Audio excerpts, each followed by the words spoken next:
All right, Coach Lembo, well, first off, congratulations on the win against Indiana. Before we go in specific talking about the game, talk about what the atmosphere was like having all the Ball State students and the Ball State alumni and fans cheering your team on the victory Saturday.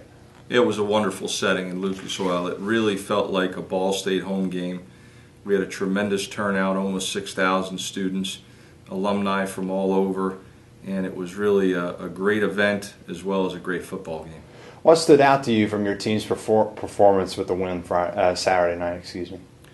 Well, it was a little bit of a shaky start. I think our guys were a little jittery based on the first game and the atmosphere and the opponent. But we really settled down and ended up playing a very clean football game. No turnovers, just a handful of penalties. And we really played solid up front on both sides of the ball.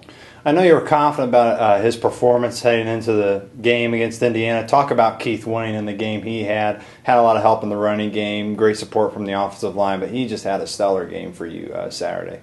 Very poised, quietly confident, made some really nice throws, helped us keep the chains moving both with his arm and his feet. And talk about the performance of your offensive line and defensive line winning the battle in the trenches against Indiana.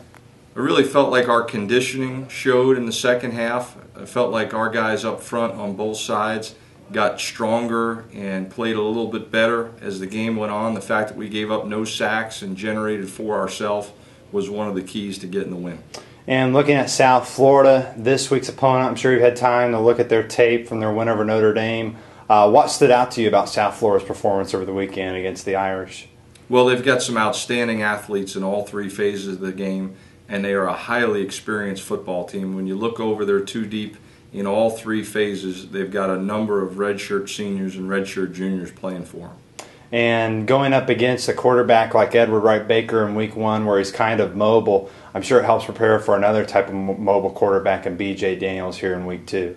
B.J. Daniels is an outstanding player. He's built like a running back. He's got an arm as good as any quarterback you'll find, and they design the offense around his athleticism, creating a number of opportunities for him to run and throw it. And what are what's one key for the offense and you think one key for the defense to pull out a victory against Skip Holtz and the Florida Bulls this weekend? Well, offensively, we're going to have to take what they give us, try to run the ball, but also connect on some shorter and hopefully some longer throws. Defensively, we've got to find a way to create some turnovers.